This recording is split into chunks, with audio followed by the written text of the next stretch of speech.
الهجوم الربيعي لروسيا واجه مشكلة ما حدش كان متوقعها، ولا مش طبلة جديدة ولا سلاح غربي خارق لسه خارج من خط الانتاج. بدل كده هو مدفع هاوتزر أمريكي عمره 60 سنة، ومعظم الجيوش رموه من زمان، من عقود.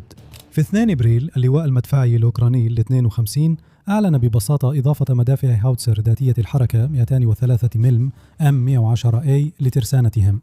بالنسبة لمعظمكم ده ممكن يبان عادي ومش مهم، كأنهم بيعدوا مكونات على ظهر علبة كورنفليكس. بس ال 110 مش حاجة بسيطة، ده واحد من أكبر المدافع اللي أمريكا ركبتها على عجلات. ال 110 بيضربوا قذائف عيار 203 ملم، وللتوضيح أغلب المدفعية اللي بتستخدم في الحرب دي بتضرب قذائف عيار 155 ملم، والقذائف دي أصلا مدمرة.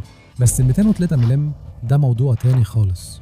كل قذيفة وزنها أكتر من 200 رطل، 92 كيلوغرام متفجرات شديدة بتخرج من الماسورة بسرعة أكثر من 700 متر في الثانية. لما قذيفة زي دي تضرب في مخبأ محصن أو نظام خنادق مدعم، هي مش بس بتضره، دي بتوقعه تماما. نطاق الانفجار لوحده كافي يمسح موقع قتال كامل وكل اللي حواليه.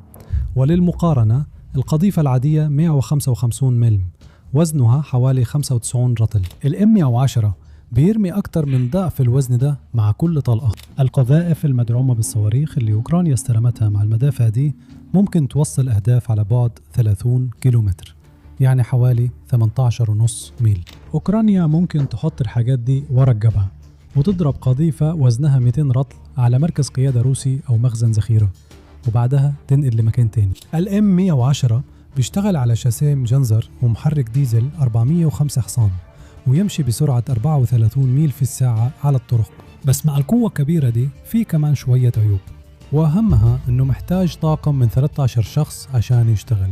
5 بيركبوا على المدفع وال8 التانيين تحت في ناقلة ذخيرة مجنزرة. كمان معدل إطلاق النار أبطأ من مدافع الهاوتزر الأصغر. رسمياً المدفع بيضرب 3 قذائف كل دقيقتين بأقصى سرعة، أو قذيفة كل دقيقتين بشكل مستمر، وبيشيل قذيفتين بس.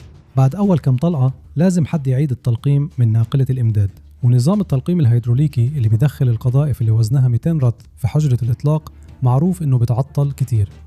الأطقم المدربة ممكن يحلوا المشكلة باستخدام أداة دفع يدوية اللي هي عمود حديد ثقيل، بس ده مرهق جدا وحيقلل معدل الضرب بشكل كبير. دلوقتي السؤال واضح، إزاي أوكرانيا جابت سلاح أمريكا اللي تشال من الخدمة من التسعينات؟